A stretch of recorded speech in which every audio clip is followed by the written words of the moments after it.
Bueno, vamos a seguir hablando de filosofía política, que es un tema para mí interesantísimo, como les he comentado. Hola Fabricio, ¿cómo estás? Y bueno, si la clase pasada habíamos hablado de autores por separado, esta clase lo que haremos es hablar de corrientes o movimientos de filosofía política que son hasta el día de hoy vigentes en el debate, aunque algunos hayan perdido el vigor que antes tenían, pero creo que es importante que ya pensemos en nuevos códigos, en nuevos lenguajes políticos, y precisamente estas corrientes que vamos a ver el día de hoy nos van a permitir eso, ¿no? Extender nuestros horizontes, nuestras perspectivas de lectura política y ver que en verdad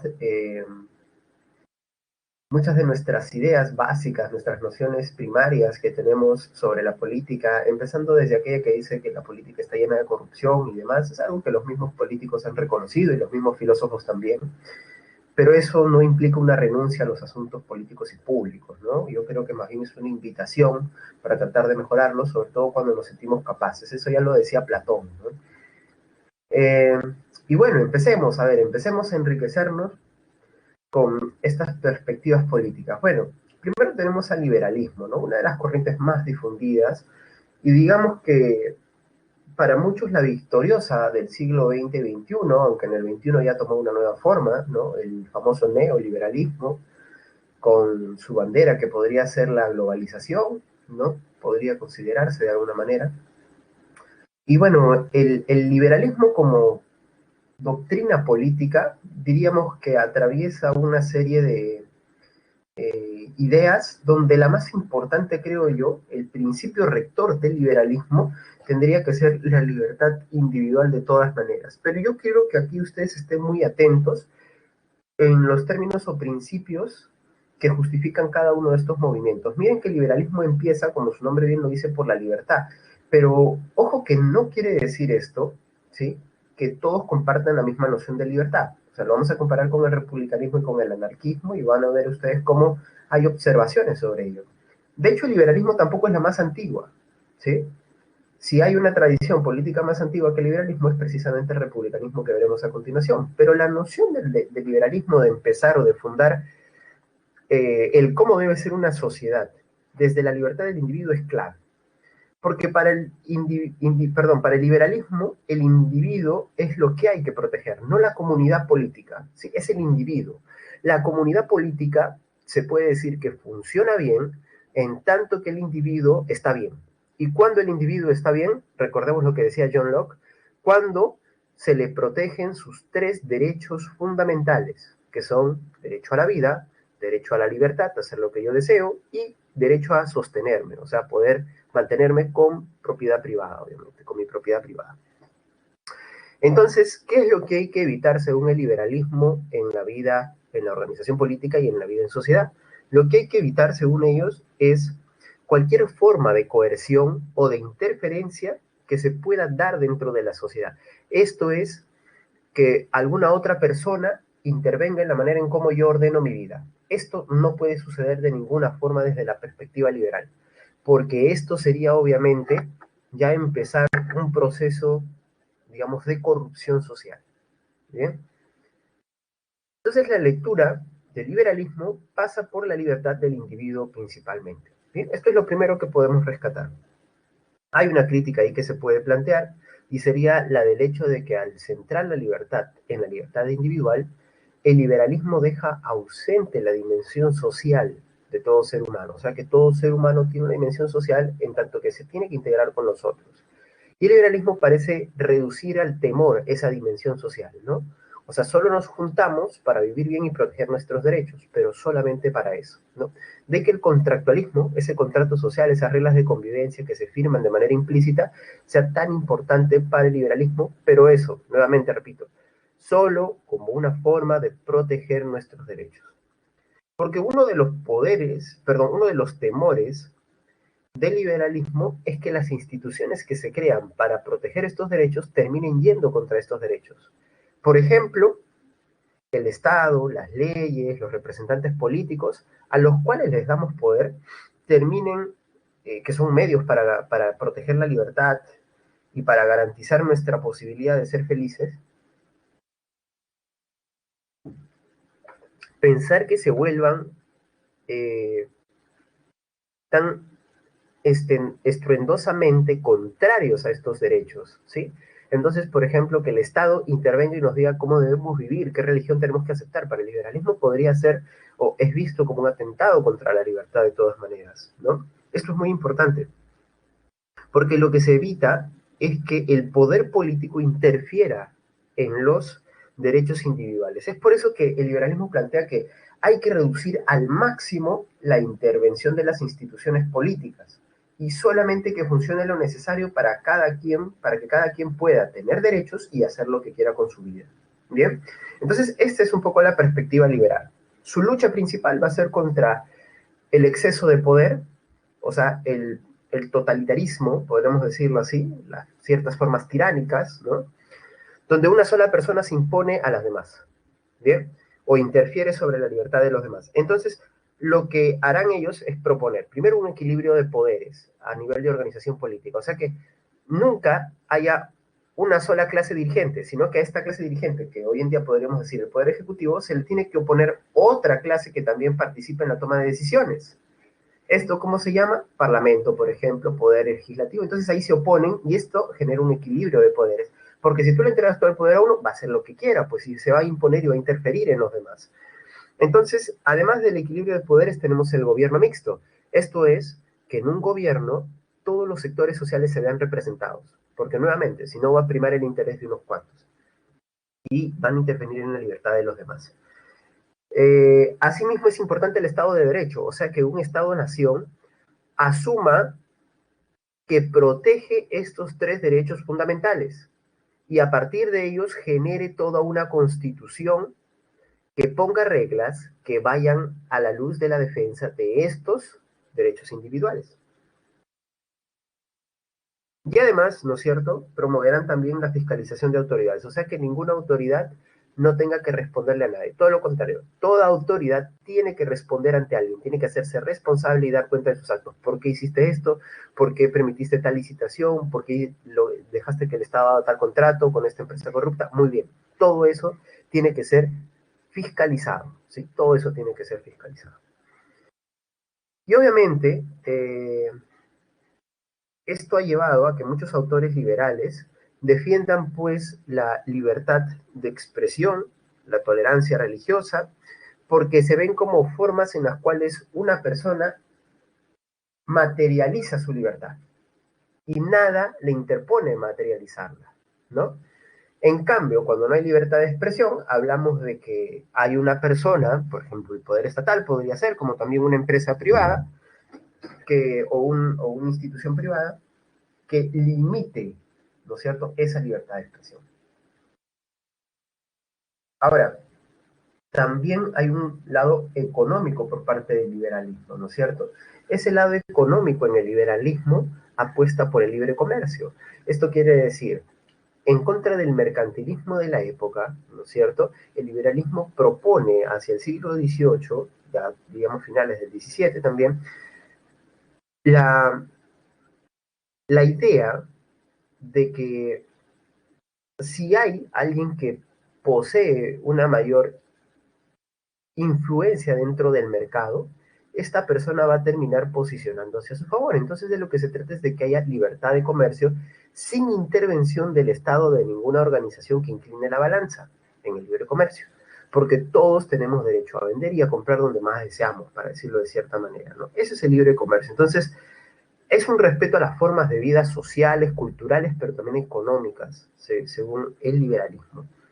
Ahora, claro que uno se puede preguntar, ¿se ha realizado realmente la propuesta liberal en alguno de los países que se han llamado liberales? Bueno, eso es de consideración, ¿no? Eh, Ahora, la crítica que se le ha planteado al liberalismo es nuevamente la no consideración de la dimensión social del hombre, ¿no? El hecho de que se aísle a tal punto el individuo por su libertad, de que no se piense que esa libertad se realiza en el marco de una comunidad. Entonces, esto hace que un individuo aislado también sea más propenso a ser controlado, aunque sea de formas sutiles, ¿no? Eh, entonces, un poco el problema es que el liberalismo, bajo su lectura de libertad del individuo, produce un atomismo, ¿no? Una desintegración desde el planteamiento ontológico social, ¿no? Ahora, ¿quiénes han sido favorables a esta teoría? ¿Quiénes han sido grandes representantes liberales? Bueno, John Locke, a quien hemos visto en la clase pasada, John Stuart Mill, otro inglés, a quien vimos en nuestra clase de axiología y en nuestra clase de ética, a Rawls, que vimos la semana pasada, pero Rawls es un caso curioso, miren ustedes, porque es liberal, defensa de las libertades, recordemos que eso es algo que él menciona, ¿no?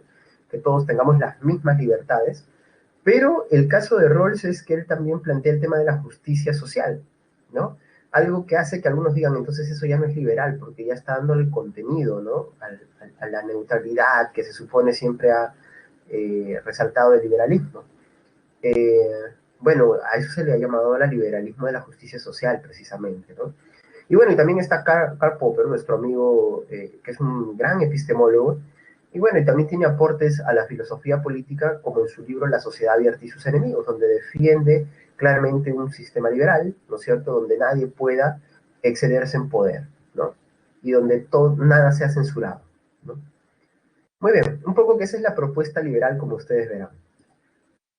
La propuesta siguiente es más antigua, como te decía, y el republicanismo bebe de las fuentes de las experiencias antiguas, o sea, de los griegos, y básicamente se va a materializar, ¿sí?, en la República Romana, sobre todo en su etapa republicana, obviamente, ¿no? Donde surgirán estos escritores que, de hecho, no consideran que sea perfecta la república, ¿no? La república siempre va a tener sus poderes, y creo que esa es una de las diferencias principales con los otros pensadores y las otras corrientes, ¿no?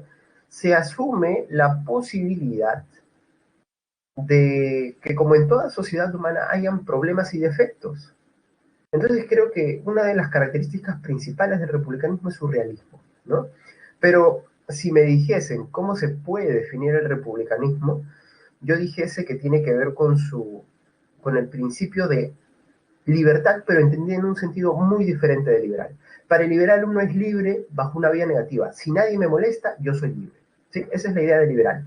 El republicano, en cambio, dice, no basta con que nadie me moleste, sino con que nadie me domine y más precisamente, ¿no es cierto?, con que yo mismo pueda regir sobre mi vida. ¿En qué medida puedo hacerlo cuando hay personas que me controlan económicamente? Esa es un poco la observación más amplia del republicanismo. Entonces, un poco que la lucha del republicanismo será por obtener esa autonomía.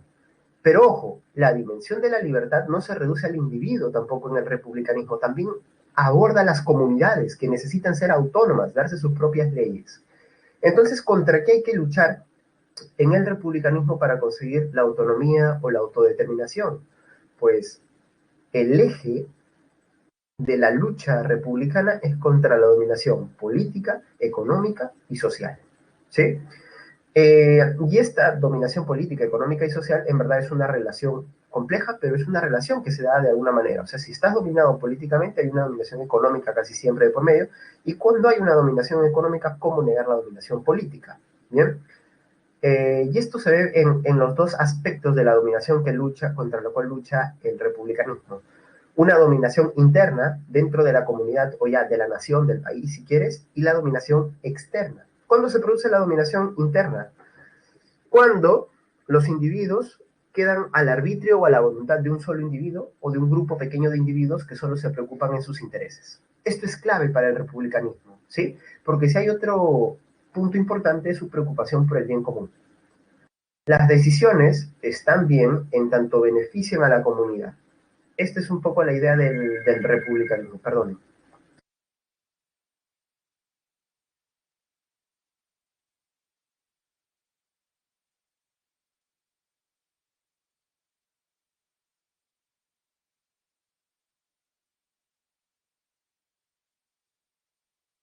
Bien, entonces este es un poco la perspectiva republicana. Me quedé en lo de la dominación interna. Sí, miren, si hay una persona, ¿no es cierto?, que se hace del poder, como en el caso de la tiranía, los republicanos desconfían del tirano porque impone su voluntad a los demás. Y su voluntad va a ir generalmente a favor de sus intereses personales. Y es por eso que ahí uno está viviendo una situación de dominación interna. Pero ojo, Esta es una manera evidente, ¿no? Esta es una tiranía, digamos, política evidente, donde tienes una imagen, la imagen de una persona a la cual puedes señalar. Pero a veces esta dominación interna, esto es algo que señalan autores como Skinner, Maquiavelo, esta dominación a veces también económica es más sutil, ¿no? Sobre todo económica, porque existen a veces los oligopolios, los monopolios, donde las personas llegan a tener tanto poder adquisitivo que pueden manejar cuestiones políticas, mediáticas y demás, como vemos en muchos países del mundo, sin exclusión de Perú.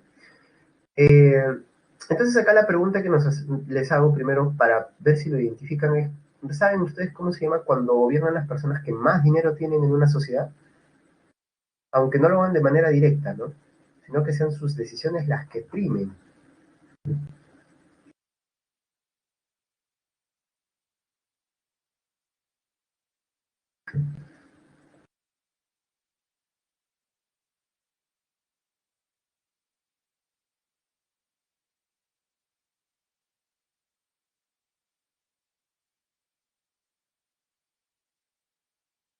Bien, bueno, doy la respuesta, ¿no?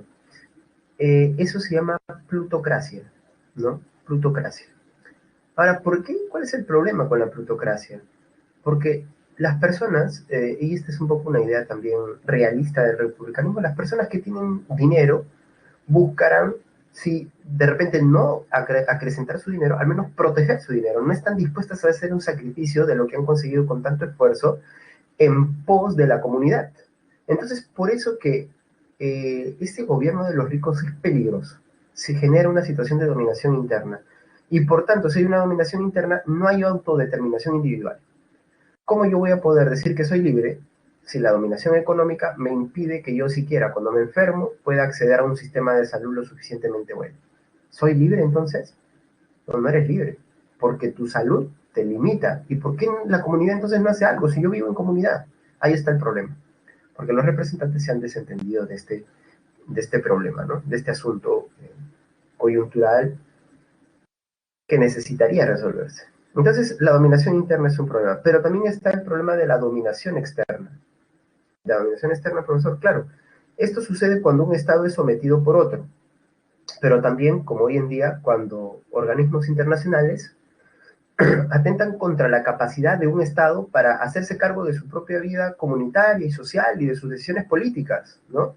Eso es obviamente un atentado contra la soberanía.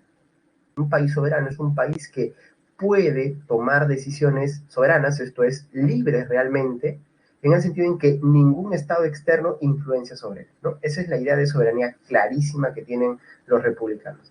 Y bueno, entonces, ¿cuál es el objetivo del republicanismo? Una vida libre, o sea, que seamos verdaderamente libres, y no somos libres si no tenemos una vida digna.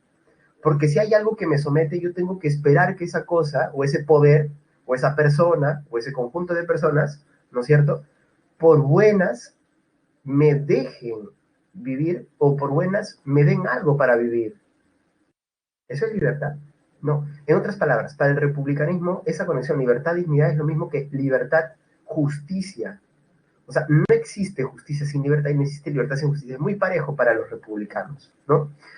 Eh, entonces, esto hace, ¿no es cierto?, de que al momento de que establezcamos los objetivos estratégicos dentro del republicanismo, tengamos que atender a ello, la búsqueda de la libertad y de la dignidad. ¿Y cuáles son sus objetivos estratégicos? Tal y como está en la presentación, lo explico en ese orden, ¿sí?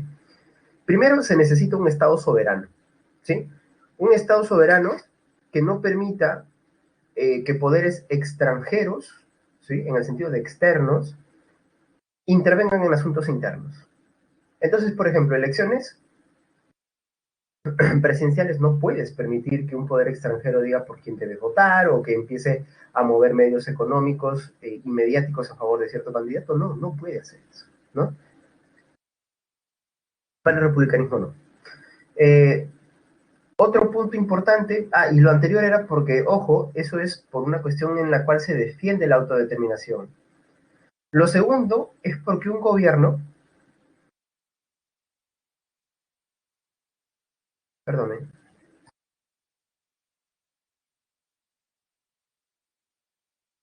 Lo segundo es que se necesita un gobierno, ¿sí?, donde la Constitución y las leyes, o sea, el conjunto de reglas que existen para normar, estén por encima de cualquier poder particular, o sea, de cualquier persona. Y acá la observación es importante, ¿ah?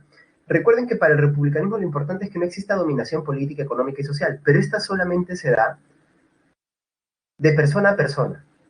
Porque cuando es la ley la que te domina, es porque tú estás de acuerdo con esa ley. Entonces ahí no es algo que interfiere en tu libertad, sino más bien es algo que realiza tu libertad para el republicano. Porque sin esas leyes no vas a ser libre. Y tú las asumes voluntariamente. Esa es la idea del republicano. Todos nos pusimos de acuerdo que esta era la mejor manera de vivir bajo estas reglas. Ahora las aceptamos porque precisamente somos libres. Y esto permitirá vivir en libertad. Por ejemplo, un liberal diría, ay no, las leyes más bien restringen mi libertad, interfieren en mi libertad. No, el republicano piensa que las leyes son importantísimas y es más, es la manera de asegurarse de que no haya una dominación, una verdadera dominación, porque estar dominados bajo la ley es vivir en el imperio de la libertad para ellos, ¿no? Y es por eso, ¿no es cierto?, que esto nos lleva al tercer punto, no menos importante, que tiene que ver con la virtud cívica. ¿Qué es la virtud cívica? La participación activa de los ciudadanos. Mientras que, recuerda, el liberalismo solo reconoce derechos, el republicanismo reconoce, claro, todos tenemos derechos, pero también tenemos deberes, deberes cívicos, o sea, dentro de la ciudad, pues. Porque si en una ciudad yo no participo, la estoy condenando a que se apoderen del poder y de los intereses de la ciudad las personas que solamente buscan beneficiarse a sí mismas. ¿Bien? Entonces, esta es un poco la idea del republicanismo y uno diría, ¿no es cierto?, que, bueno, ese temor que puede existir porque algo se me imponga, porque algo trate de interferir en mi libertad, tal y como lo plantean los liberales, el republicano también lo observará, pero siempre pensará en esto. ¿Cuál es el filtro? El bien común. Si es beneficioso para el bien común, entonces no es una imposición, pues porque ven mi beneficio. O sea, sí podemos llegar a ponernos de acuerdo en lo que es bueno para todos dentro de una comunidad. Esta es la idea del republicanismo, ¿no? Bueno, principales representantes, el Maquiavelo, principalmente Maquiavelo en su versión de los discursos de Tito Livio, aunque en El Príncipe también deja claro que la mejor forma de gobierno es la república, ¿no? Solo que hay situaciones excepcionales, como lo habíamos visto la semana pasada. También nuestro amigo Rousseau en su Contrato Social, nuestro amigo Skinner en distintos libros, por ejemplo, en su libro La libertad antes del liberalismo, ¿no?, también deja claro las diferencias con el liberalismo precisamente, y la apuesta republicana, ¿no?, que es más compleja, más enriquecedora. Muchos de los neorepublicanos, o sea, los republicanos más actuales, han señalado al liberalismo como el hijo empobrecido del republicanismo, ¿no? O sea, es una disminución del discurso republicano para ellos, ¿no? Esta es una interpretación nada más. Chicos, una pregunta, ¿hasta aquí todo claro? Porque acá se viene lo vertiginoso, ¿ah? Dígame, ¿todo claro? ¿Todo bien?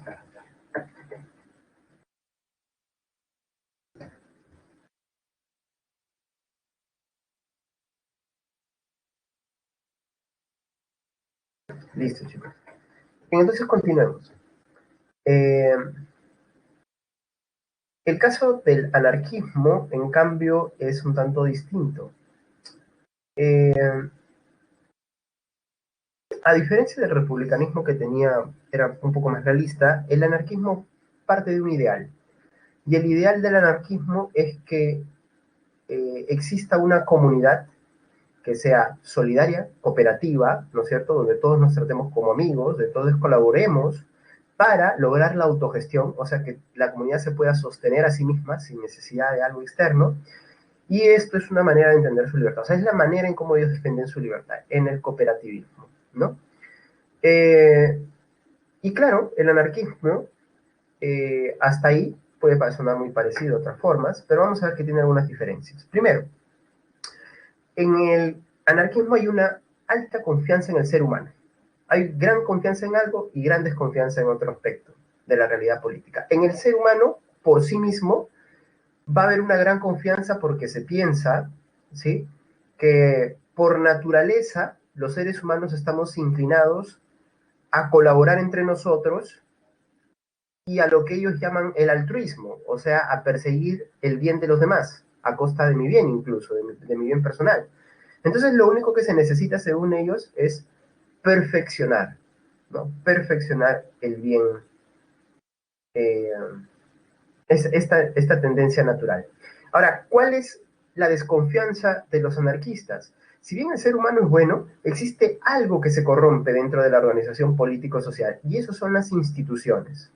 Los poderes institucionales son los que se corrompen y son los que terminan coactando al ser humano. O sea, el sistema, digamos, es el sistema, ¿no? Esta idea del sistema es lo que está... Bueno, es muy anarquista. O sea, la institucionalidad, aunque el propósito de la creación ha sido muy buena, en algún momento llega a ser defectuosa y termina yendo en contra de las libertades de los seres humanos, imponiéndose desde poderes que son ajenos al bienestar de un grupo de personas o del grupo general o de la mayoría, como quieras verlo, ¿no? Eh, entonces, lo que buscará finalmente el anarquismo es la abolición del Estado. O sea, si el liberalismo había dicho hay que controlar al Estado, hay que ponerle límites, el anarquismo va un paso más allá y dice no, hay que eliminarlo, porque el Estado es una institución perjudicial, al igual que lo son otras instituciones como las religiosas, las educativas, las económicas, porque generan la sensación de que somos diferentes, ¿sí? Separan a la gente y quitan esta noción de cooperativismo, solidaridad y nos hacen enemigos unos de otros. Eh, Entonces, de lo que se trata es de ir perfeccionando la calidad del ser humano bajo una organización política, solidaria, cooperativa, pero sin instituciones. Y si existen instituciones que sean pequeñas, ¿sí? Muy pequeñas, y dentro de pequeños márgenes territoriales también, ¿no? Porque esto de la nación, esto de la raza, esto del color, ¿no es cierto? Todo eso es un engaño, según el anarquismo. Bueno, por ahí encontramos un punto importante, ¿no? Pero miren ustedes cómo el anarquismo se configura desde algunos aspectos republicanos y otros liberales, ¿no? Muy interesante. Bueno, un detalle no menor es que a partir del siglo XIX el anarquismo va a transformarse y se va a volver una propuesta de revolución social donde tomará un papel protagónico las clases trabajadoras, los obreros. ¿Por qué los obreros, profesor? Porque según muchos de los pensadores como Proudhon, Bakunin y Kropotkin, que luego van a tener una seria discusión con los comunistas, lo que sucede es que los obreros han manifestado tener virtudes cooperativas y de solidaridad. Si no, míralos, por su situación poco ventajosa, ellos terminan uniéndose y demuestran ese altruismo que tenemos los seres humanos. Entonces, a ellos hay que instarlos a hacer la revolución social, ¿no es cierto? Esto es lo que se llama luego anarcosindicalismo o anarcosocialismo para algunos, ¿no? Para lograr qué cosa? Para lograr una abolición del Estado. O sea, el objetivo directo es abolir el Estado, no hay más. ¿Bien? Entonces de ahí que se haya identificado al anarquismo con esta manera de tan frontal, ¿no es cierto?, ante el Estado convencional o conservador, como quieran verlo, ¿no? Y bueno, entramos a una parte más polémica aún, como es la del comunismo. Bueno, hay muchas maneras de introducirse al comunismo y debo de ser honesto con ustedes y decirles que muchas de las cosas que se ven en redes sociales o en videos de YouTube son en verdad pésimas interpretaciones del comunismo. Eh, Ojo, estoy hablando del comunismo teórico, no de las experiencias comunistas, ¿bien? Y bueno, he escuchado tantas ideas, la verdad que no tienen ni pies ni cabeza porque ni las dijo Marx, ni las dijo Engels, ni la dijo Lenin, por ejemplo, ¿no? Y bueno, honestamente no reconozco, perdón, no he leído demasiado de ellos, pero investigando un poco uno se da cuenta que nunca dijeron eso. Y es más, que algunas cosas de las que se afirman que ellos dijeron, en verdad serían contrarias a lo que ellos afirmaron, ¿no? Y ahí sí me puedo basar en lo poco que he leído, ¿no? Porque ellos claramente dejan sentada la posición de que eso no puede ser. Bueno, ahora lo que es cierto y esto lo veremos en un momento mejor lo vamos a dejar ahí, pero les adelanto algo. Lo que es cierto es que el comunismo tuvo mucha relevancia, ¿no? Particularmente, pienso que el comunismo con sus intelectuales, ¿no es cierto?, han producido interpretaciones de la realidad económica y social muy importantes, ¿no? Muy importantes. Aunque quizás no comparto ni los mecanismos ni los ideales del todo, pero del todo digo, ¿ah? Aunque hay algunas cosas que puedo rescatar, igual me parece una doctrina digna de ser estudiada para enriquecer el debate político, ¿no? Bueno, la principal pregunta que se hará el comunismo es cómo se logra la dignidad y la libertad para el ser humano. O sea, cómo somos libres y dignos plenamente. Esto es una apuesta republicana, ¿no? Buscar la libertad y la dignidad. Y de lo que se da cuenta el comunismo es que no existirá, al igual que los republicanos, libertad sin justicia. Y no existirá justicia en la medida en que no cambien algunas cosas. ¿Bien? Y no cambiarán algunas cosas porque ha sucedido que a lo largo de la historia siempre ha habido una lucha de clases. Esto es lo que se llama materialismo histórico. Y el materialismo histórico implica que hay dos clases antagónicas, los dominantes y los dominados, que siempre están en una lucha constante. Fueron en algún momento amos esclavos, señores feudales siervos, y luego serán burgueses y proletarios, o capitalistas y proletariado, ¿no es cierto? Y la idea es esta, que hay un ciclo sin fin en esta situación de dominación que es totalmente injusta. Entonces, ¿cómo logramos abolirla? Y acá es donde empieza el comunismo estratégicamente, ¿no? Primero, pensará que sus principios tienen que ser, u objetivos generales tienen que ser, primero, una sociedad sin Estado, al igual que quienes, que los anarquistas. Pero vamos a ver que ellos tienen, o los comunistas tienen una observación. Una sociedad sin Estado porque el Estado se vuelve representante de los poderes políticos, económicos, conservadores, o sea, de los burgueses. Los burgueses se apropian del Estado. Segundo, no tiene que existir propiedad privada, tiene que haber una redistribución de riquezas justa, y la propiedad privada no es justa. ¿Por qué? Porque la persona que nace con mucho, ¿no es cierto?, en una familia que tiene mucho, no ha hecho nada para merecerlo, salvo nacer en una familia rica. Mientras que el pobre tampoco ha hecho nada para merecer una vida miserable. Entonces la propiedad privada ya es un primer síntoma de injusticia. Entonces, ¿qué hay que hacer? Hay que dar a todos, para empezar, en la misma medida, las mismas oportunidades.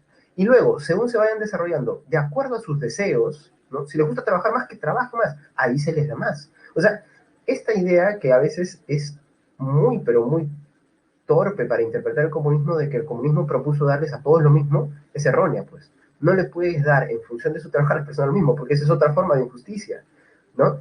Y otro es que si no existe propiedad privada, que no hayan clases sociales. O sea, que no se formen verdaderos grupos de interés que defiendan solamente sus intereses de acuerdo a su beneficio económico, a lo que han tenido económicamente a lo largo de su vida, ¿no? Entonces, para el comunismo, la situación de dominación se da en el plano socioeconómico, y el plano político ya es un derivado de ello. Entonces, de lo que se trata es de que en ese momento clave, y esto es lo que escribe Marx en el Manifiesto Comunista, ¿no es cierto?, de que la lucha entre proletarios y burgueses se suspenda de una vez, pero con el triunfo de los proletarios. ¿Y por qué es importante que sea en ese momento?, dice Marx. Porque cada vez más la brecha de injusticia o la diferencia económica de riquezas es cada vez más grande, porque ahora el capitalismo, dice Marx, permite producir mucho más, y por tanto que los burgueses incrementen su riqueza de manera exponencial. Entonces, ¿qué es lo que te está diciendo? Los ricos son cada vez más ricos y los pobres son cada vez más pobres. ¿Y qué es lo que va a suceder? Que en algún momento ya va a haber prácticamente una división de la humanidad, donde los ricos van a vivir bien y los pobres van a quedar abandonados. Entonces, bajo esta idea es que Marx propone la manera de resolverlo. ¿Cómo? Capturar el poder político y obligar a estos ricos desgraciados, ¿no es cierto?, que abandonen sus pretensiones o intereses personales. Y de ahí la famosa frase de proletarios del mundo unidos, porque era el momento de tomar el poder político, y aquí viene la estrategia, de forma violenta. Tiene que ser de forma violenta, porque estas personas van a usar sus poderes fácticos y mediáticos, o sea, medios de comunicación, todo lo que tengan a su favor, para no renunciar al poder y a que se sigan beneficiando y sigan creciendo sus intereses personales. Entonces, cuando tomemos el poder político, dice Marx, se tiene que instaurar una dictadura del proletariado. O sea, es la clase trabajadora obrera los que se tienen que hacer cargo del gobierno.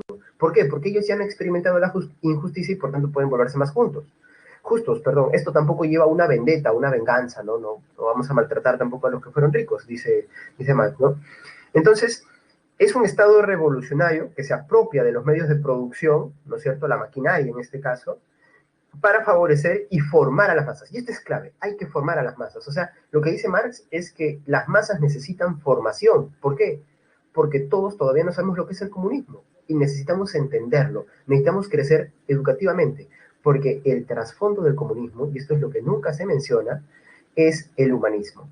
En otras palabras, que las personas nos podamos desarrollar plenamente, al estilo de Aristóteles. ¿Pues recuerdan Aristóteles? ¿Cuál es el objetivo de la organización política? Hacer a los seres humanos lo mejor que se pueda. O sea, ser la mejor versión del ser humano cada uno de nosotros. Y esto es lo mismo que propone el comunismo, ¿sí? Pero claro que bajo expectativas distintas, ¿no? El pleno desarrollo del hombre. Y esto lo vamos a ver en un video que brevemente les voy a mostrar. Va a ser un ratito nada más, ¿ah?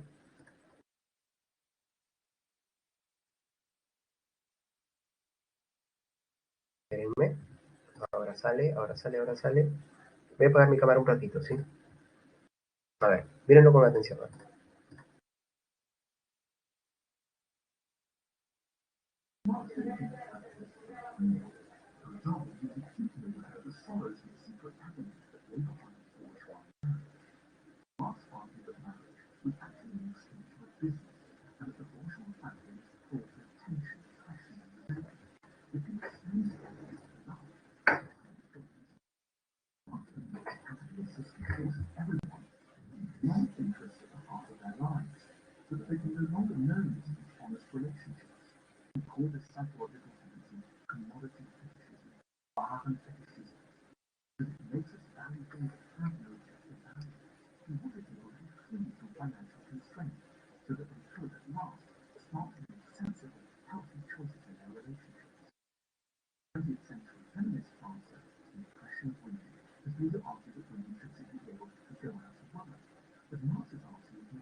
Bien, ustedes ya terminan de ver el video luego, ¿ah?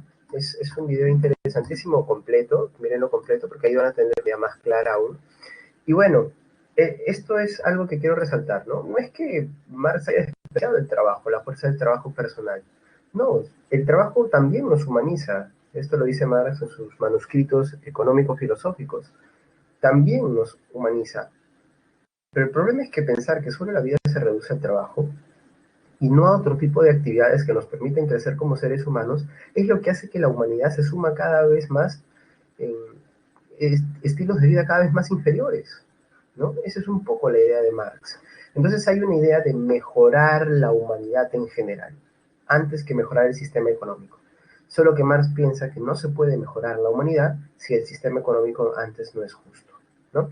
Ahora, sobre las experiencias comunistas que han habido en la historia, eso ya es un punto aparte. Obviamente han sido fracasos rotundos y creo que es porque quizás no atendieron algunas ideas que tuvo Marx y quizás Marx tampoco dejó claro algunos puntos eh, respecto de cómo ejercer la violencia, ¿no es cierto? Y de cómo también al final las personas que se hacen del poder pueden caer en la egolatría, en el egocentrismo, en el fetichismo, ya no de la mercancía, sino del poder, ¿no? Eso es muy importante. Entonces se terminaron volviendo sociedades autoritarias y demás, ¿no? Sin embargo, creo que aún es válida las críticas que hace Marx al sistema capitalista, no todas, bueno, tampoco he leído todas, pero no muchas de las que hace, ¿no? Perdón, muchas de las que hace son válidas, creo yo. Eh, y pues yo creo que si vamos a comentarlo a él, hay que leerlo, y si no vamos a leerlo, por lo menos investigar con cuidado y escuchar con cuidado lo que dice, ¿no? Eso con el comunismo. Y por último tenemos la propuesta comunitarista, ¿bien? Y la propuesta comunitarista también es una crítica al liberalismo, pero en otro aspecto. Y tiene que ver con la idea de libertad. Según los comunitaristas, el problema con el liberalismo es que considera a los seres humanos como individuos aislados.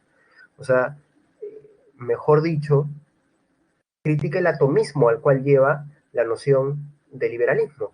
Esta idea de que somos o vivimos bien en la medida en que nadie interfiere sobre nosotros. Entonces, lo que piensan los comunitaristas es que al final lo más importante para que una persona tenga una vida plena es que se respeten sus tradiciones y costumbres propias de eh, su vida en comunidad, porque todos vivimos en comunidad. O sea, resalta la dimensión social que ha olvidado el liberalismo. Y entonces, lo que propondrá el comunitarismo es que, ya que son las costumbres y las tradiciones las que nos hacen como personas, y ojo que no hay que esperar que vivir en una comunidad fuerte, así, ¿no? Con tradiciones ancestrales y demás, no. Porque en toda comunidad, en tu barrio, en tu vecindario, en tu distrito, o ya en toda tu ciudad, ¿no? Por ejemplo, todo Lima, se genera hábitos o costumbres, buenos o malos, que son maneras de ver la realidad compartida. Aunque parezca que tengamos muchas diferencias, tenemos mucho en común. Entonces hay que respetar costumbres y tradiciones, ¿no es cierto? Porque esta concepción compartida de lo que es bueno, de lo que nos hace bien, o sea, las aspiraciones vitales, son las que configuran nuestra vida. Ahora, lo que dirá el pensador Charles Taylor, el canadiense, es que cuando no se respetan estas diferencias culturales, sobre todo en minorías, ¿no es cierto? Sucede que hay un atentado moral contra la persona, porque tú le estás dando un falso reconocimiento. Por ejemplo, imagínate que una señorita, ¿no es cierto?, ha hecho méritos suficientes para conseguir un trabajo y va a una entrevista y se la considera y es más, logra el puesto. Pero luego ella se entera de que no logró el puesto por sus méritos, que eran ampliamente mayores que de los otros concursantes o participantes, sino por el hecho de que era mujer y que la empresa tenía que cumplir con una cuota mínima de mujeres trabajando dentro de ella. ¿Cómo se sentirá una mujer? Una persona que verdaderamente se ha esforzado. ¿Cómo se sentiría? Sentiría que entonces su esfuerzo no valió para nada. Ese es un falso reconocimiento, diría Charles Taylor, porque estoy dándole una imagen negativa de sí misma a esa persona. Le estoy diciendo, tus esfuerzos no valen para nada. Claro, la famosa cuota de género, la cuota de minoría que ahora es, ¿no? Porque ahora tiene que haber en algunas instituciones y en algunas organizaciones, tiene que haber un mínimo de mujeres, un mínimo de tal grupo racial, un mínimo de tal grupo con cierta identidad sexual o lo que sea, ¿no? Bueno, eso es complicado, ¿no? Es complicado eso. Entonces, claro, lo que dirían los comunitaristas es que la libertad no se garantiza por el hecho de que no haya alguien que no interfiera con tu manera de vivir, sino que más bien la libertad se garantiza cuando reconocemos y respetamos las formas de vida comunitaria. Porque cuando yo respeto esta forma de vida comunitaria, al final es cuando le estoy permitiendo que desde sus tradiciones pueda tomar decisiones políticas que le afecten a ellos mismos, ¿no? Entonces hay un debate ahí, hay un conflicto entre la propuesta liberal y el comunitarismo, pero por este lado, ¿no? Por la interpretación de lo que es el ser humano. Porque mientras el liberalismo disocia al ser humano, el comunitarismo parece reintegrarlo y decir, no, espérate, aunque parezcamos sociedades cada vez más atomizadas, seguimos teniendo conflictos gracias a nuevas configuraciones sociales generales. Y esto nos lleva al siguiente punto. A nivel mundial se han dado una serie de cambios vertiginosos, ¿no es cierto?, que a nuestra fecha nos llevan a pensar en algunos aspectos problemáticos, ¿no? La globalización ha puesto en contacto a diferentes sociedades y principalmente a las sociedades multiculturales, ¿no? Entonces o sea, en verdad somos sociedades multiculturales, ¿no? Con personas que vienen de distintas tradiciones, costumbres, etnias, minorías, lo que sea. Entonces, ¿qué es lo que nos está diciendo de alguna manera esta nueva configuración, no solo cultural, sino también económica? Que hay problemáticas interesantísimas. Por ejemplo, a nivel político, sabiendo que existen grandes organismos financieros internacionales como el Banco Mundial, el Fondo Monetario Internacional, las grandes transnacionales, empresas transnacionales con un gran poder adquisitivo que pueden comprar países incluso, y organizaciones no gubernamentales que pueden incidir en cada aspecto de las decisiones políticas de un país, hoy en día se piensa entonces cuál es el papel de los países y de los estados, para qué existen gobiernos. ¿No son los gobiernos acaso formas eh, de garantizar la soberanía? ¿Y no son acaso estos organismos internacionales atentados contra la soberanía o acaso no lo son? Son más bien un respaldo a la soberanía. Bueno, ahí hay un problema, un conflicto, podríamos decir, político, económico y de alguna manera también relacionado con principios filosófico-políticos. Mientras que en el plano cultural nuevamente se dan estos conflictos, ¿no es cierto?, que tienen que ver con cómo las distintas comunidades con sus distintos valores se pueden integrar a una sociedad general, ¿no? Esta idea del cosmopolitismo. ¿Se puede tolerar todo?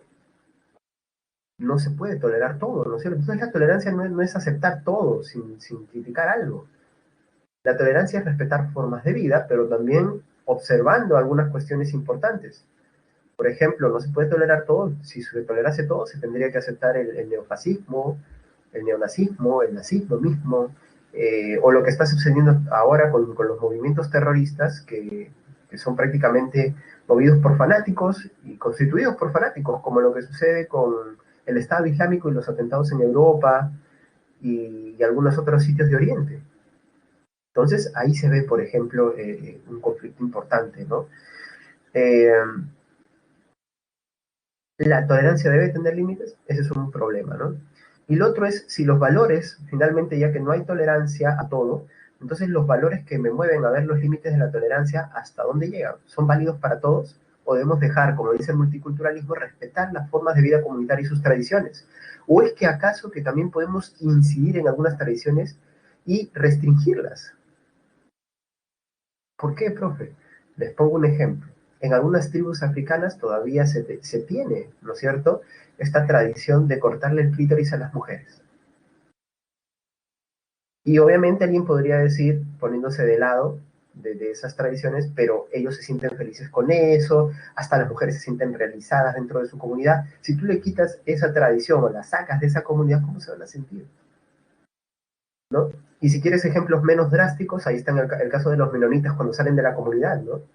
O cuando están buscando un cambio dentro de la comunidad para que dejen de ser tan radicales, ¿no? Y otros tantos grupos, no solamente religiosos, ¿no? Culturales, minorías, etc. Eh, entonces es importante, ¿no es cierto?, tener esa discusión. ¿Existen valores universales?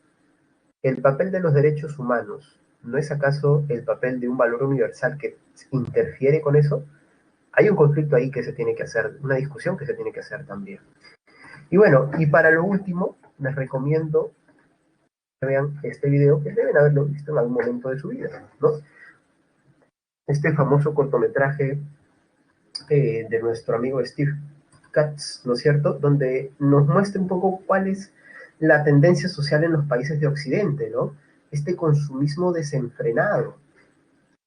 Eh, y esto nos lleva a pensar en sociedades de consumismo, donde todos vivimos persiguiendo constantemente algo, y ni siquiera porque lo necesitemos, sino porque la propaganda y el estatus social se impone a nuestro modo de vida. Eh, entonces, ¿es esta forma hedonista, consumista de vivir, no es acaso un atentado contra la política?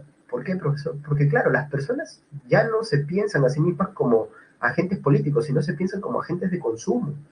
Y somos felices en la medida en que consumimos más, tenemos o consumimos más experiencias o consumimos más cuestiones materiales.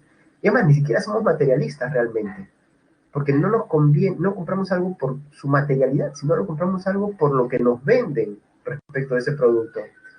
Entonces, ¿todavía tiene sentido hablar de la participación de los individuos como ciudadanos? ¿O es que acaso podemos, o es que acaso ya tenemos que cambiar esta concepción de los ciudadanos? ¿Acaso ya no existen los ciudadanos y hay que pensar de otra forma la política? Bueno, ese es un problema interesantísimo, ¿no? Para terminar, he aquí las claves, ¿no? Bien, chicos, esa ha sido nuestra última clase.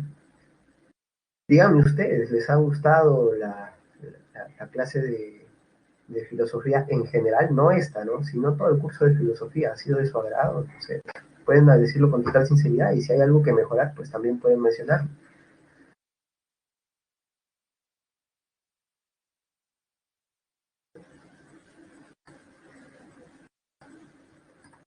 Bien, bueno, por una cuestión de formalidad tengo que hacer la encuesta docente, pero eso es para el día de hoy, no por la clase en general.